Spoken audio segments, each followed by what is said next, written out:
Lockdown की मियाद बढ़ने के बाद अब इसे 4 मई से अगले 2 हफ्ते तक और बढ़ा दिया गया है। लेकिन इस 2 हफ्ते के लॉकडाउन में सरकार की तरफ से कई तरह की छूट भी दी गई है।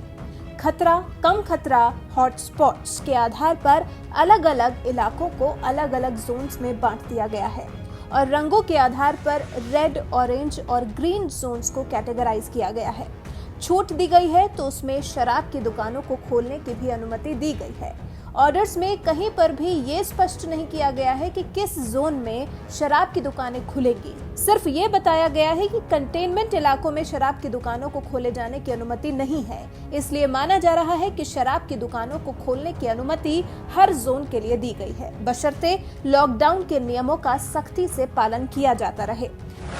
दिल्ली रेड जोन में है और दिल्ली में अभी भी 97 कंटेनमेंट जोन्स हैं। यहाँ पर शराब की दुकानें नहीं खुलेंगी, लेकिन बाकी जगहों पर शराब की दुकानें खोली जाएंगी। इसी दिशा में काम करते हुए दिल्ली सरकार ने काम करना शुरू कर दिया है। जानकारी के मुताबिक एजेंसियों से जल्द ही ब्यौरा मुहैया कराने के लिए कहा गया है, साथ ही वचन पत्र देने को भी कहा गया है। Assistant excise commissioner Ashok Daryani ने सरकारी कॉरपोरेशंस को शहर में शराब की बिक्री शुरू करवाने के संबंध में भेजे गए पत्र में कहा है कि गृह मंत्रालय की तरफ से तय मापदंड में आने वाली L6 और L8 दुकानों की लिस्ट तुरंत भेजें। L6 लाइसेंस के तहत दिल्ली सरकार के अधीन शराब की बिक्री की जाती है। इसके लिए DTTDC, DSIDC, DSCSC और DCCWS को उनके परिसर में शराब बिक्री के लिए लाइसेंस दिए जाते हैं।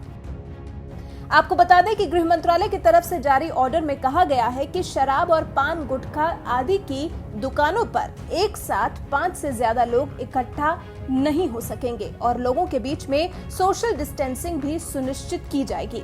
लॉकडाउन के दौरान सार्वजनिक स्थानों पर शराब पीने, पान, गुटखा, तंबाकू आदि खाने की इजाजत नहीं होगी। एक समय में 5 से ज्यादा लोग एक जगह पर इकट्ठा नहीं हो सकेंगे।